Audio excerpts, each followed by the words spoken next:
Hi guys, thank you for joining us tonight.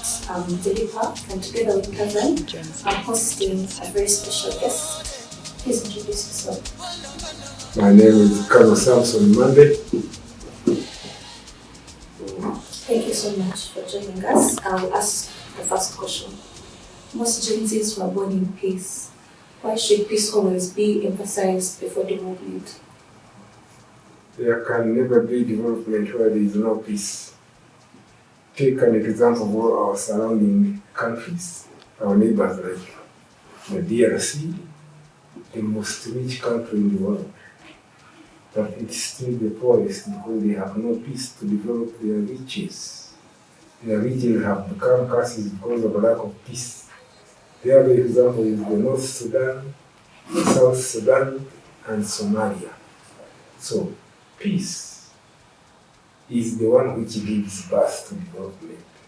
Development you can believe in, development that can sustain, can only do so when there is peace. Thank you. Please ask the next question. Yes, we are happy to have you again. We are the Gen Zs for Genz4Gen7, connecting generations for progress. So our second question is going to be around jobs. What mindset shift should Gen Zs have from shifting from job seekers to job creators? You've already answered the question. Gen Zs and everybody else must shift from job seeking to job creation. Yes. And so should the national development projects and programs be that we have to skill our people, especially the young ones, and do career guidance, groom them to create jobs for themselves and others. Otherwise, we will still be languishing in poverty if we have over 30 million young people well educated, but there are no factories, there are no jobs they can do. That is a calamity that will take away our peace. A peaceful mind is the one which generates peace for the country. Shift from job seeking to job creation. Exactly. Whether in education, whether in skills given, if you don't shift from job seeking to job creation, the national development projects and programs are not at par with the speed at which we grow.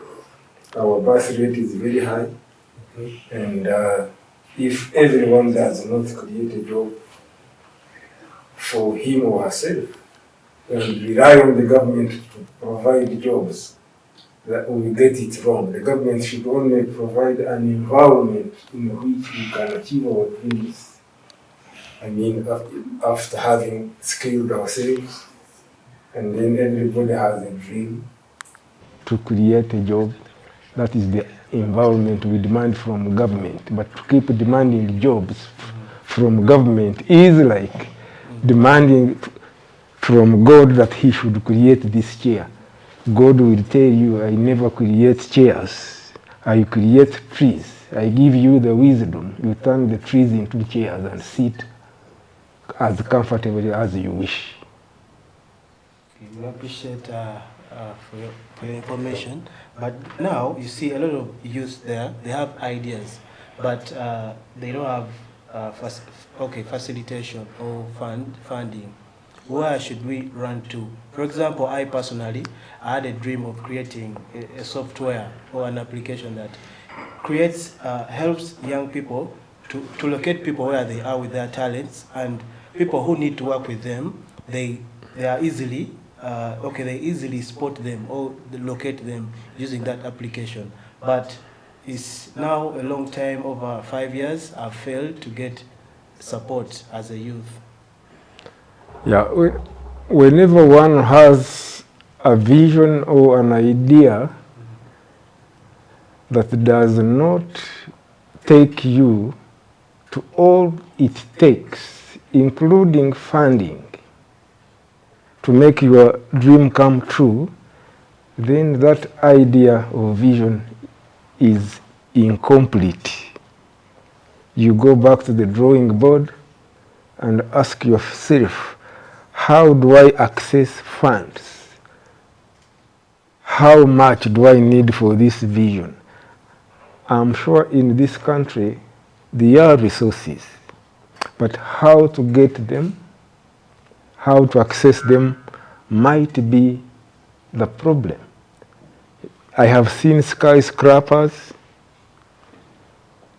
I have seen bungalows, I have seen people who put on 100 million shilling watch. They drive Mercedes Benzes for billions of shillings. So, which means our economy has a lot of money. We've got to tailor our visions and our ideas on how to tap these resources towards our ideas. And that can be even leading you to have partnerships. For instance, if you have a good idea, and I have some money and I don't have an idea, we partner. As long as your vision is clear, you open it to others, we can pool resources together. That is another thing the younger generation should look at, pooling resources that you already have. Let's start with what we have. I'm sure we are not empty-pocketed, all of us here. But the issue is, how comfortable are we, or how much do we know that if we pool resources within us as we are, we can buy a bus? But you will die with that vision of yours. You want to buy a bus, you don't have enough money, and maybe I'm sitting on money or misusing money because you've not shared the idea with me so that we can partner. There is power in partnership that we should explore as early as you are. And then there are other projects like the government puts. Banks are there, and the vision should keep you scratching your head. I need money. Therefore, what are the ways of getting this money into my vision so that it can become a complete project? Once you have an idea, and task the brain. It's like you came here, the television is there, it has 1 million channels, but it will not know you need to watch Al Jazeera or CNN. It will not switch itself on. You switch it on because you know how to switch it on. Now, how to switch on, how to tap, how to switch on, I liken how to switch on like how to tap money into your idea. You switch it on, it's open, but still, you have to look for the channel you like. You get your remote control. Now the brain leads you to a remote control. And you start looking at the remote control. You know, somebody might fail to watch a TV, it's here, the remote control is here, but he does not know how to use it. It doesn't mean that the TV is not working. Maybe what is lacking is how to tap and pull resources together. And maybe this is some of the things we should offer. We as elders, we who did it before, working closely with you, we can show you some ways and means of getting resources into your ideas. But never expect somebody to bring a bag of money into your project. He will kill the project. Yeah. I appreciate. I think I've been answered. Yes. So let's go to the next question. Okay, this is about industrialization. Most youth in Uganda feel detached or disconnected from industrialization. They don't know what it's all about, so how can they practically benefit from this? Yeah, like I said before, lack of knowledge. Even it was written in the Bible that my people shall not perish because of lack of things, but because of lack of knowledge. you need knowledge to know how industrialization works. And these industries have also been revolutionized. You can have an industry in the backyard, in the kitchen, in the room, and you serve the world.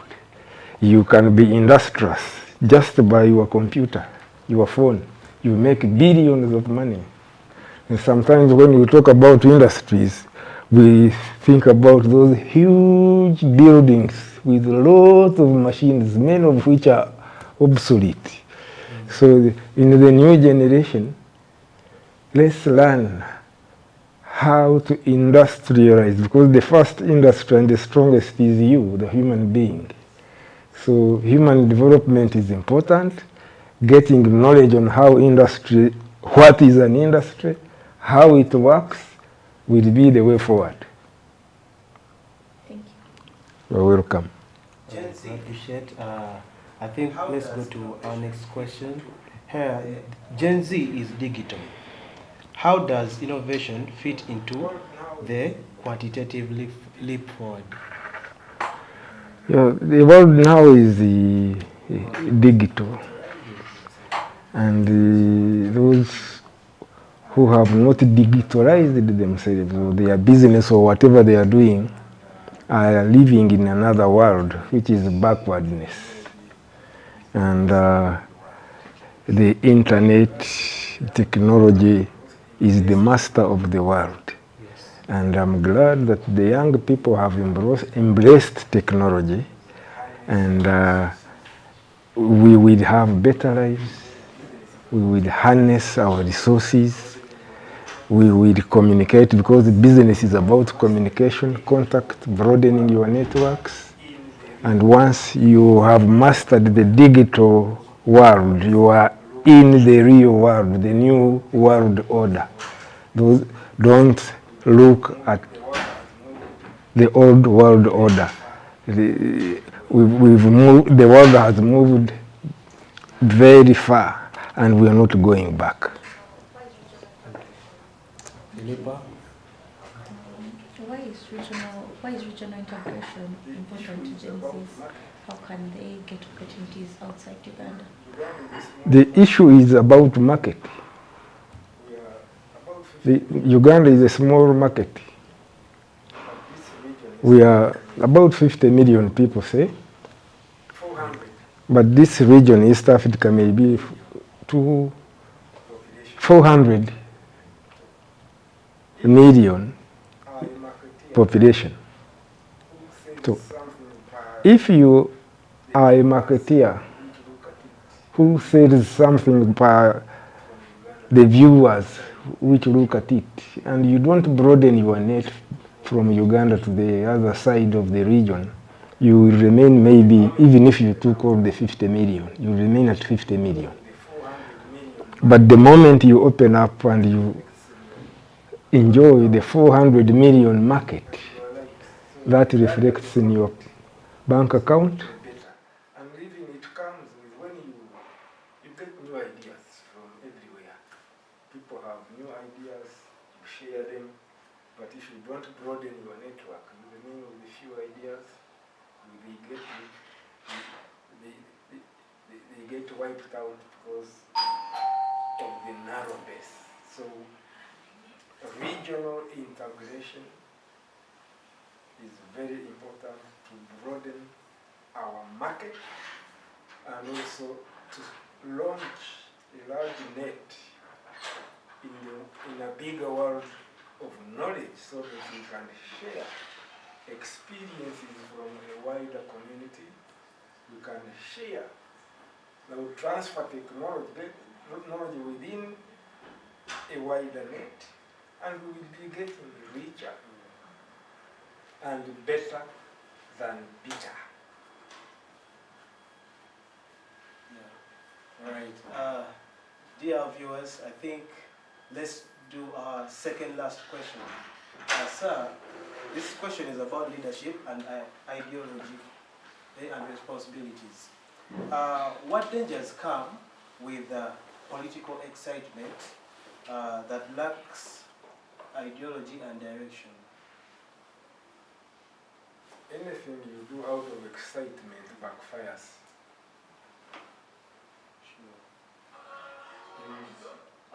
If you are ideologically backed, the ideology brings in the discipline that you need to keep moving your idea forward. For instance, when we went to the bush, we were young like you, even younger. But when we had leaders like President Yoweri Museveni, who was very ideological and taught us ideology and transferred ideology into us, he was able to lead us even when he did not have money. Because ideology is like your food, your water, it is your life. It gives you direction, it gives you the discipline, the patience you need to keep fighting on, to see where you're coming from, where you are heading, and how to get there. We were not paid salaries in the bush. We were not paid money, facilitation. These days I hear every small thing, facilitation. Yes, facilitation. We are going for elections. And some people from my own polling area are already asking me for transport to get them there. And I said, is it not your right to go and vote? Yes. Are you willing to protect your right? Yes. Are you willing to invest in securing your right? Why should I pay for your rights? I have my own rights. I am going to vote for. You have yours. But I know there is a bit of ideological bankruptcy. Money. Some people think it's money which moves things. No. It's even the ideas that move in money. It's not the other way around. Once you don't have an idea, how do you even get money? If you didn't have an idea to have an interview with me, would you have found the route to my house? No. But you had the idea, which idea brought in the route, and even you paid the transport to this house because of the idea. That is where ideology saves the day. An ideological bankrupt society is a very dangerous society. Before we do any other thing, let us be ideological. Thank you. Lastly, as elections approach, what is your message to Gen4Gen7 about peace, patience, and responsibility during this time? The slogan of the NRMO is very clear: protecting our gains. The gains we fought for, and I happen to be one of them who fought for the gains you have. I appreciate it. And the most important gain we have got as a country is that peace. We should protect peace. Some of us died for, some of our comrades died for that peace. Yes.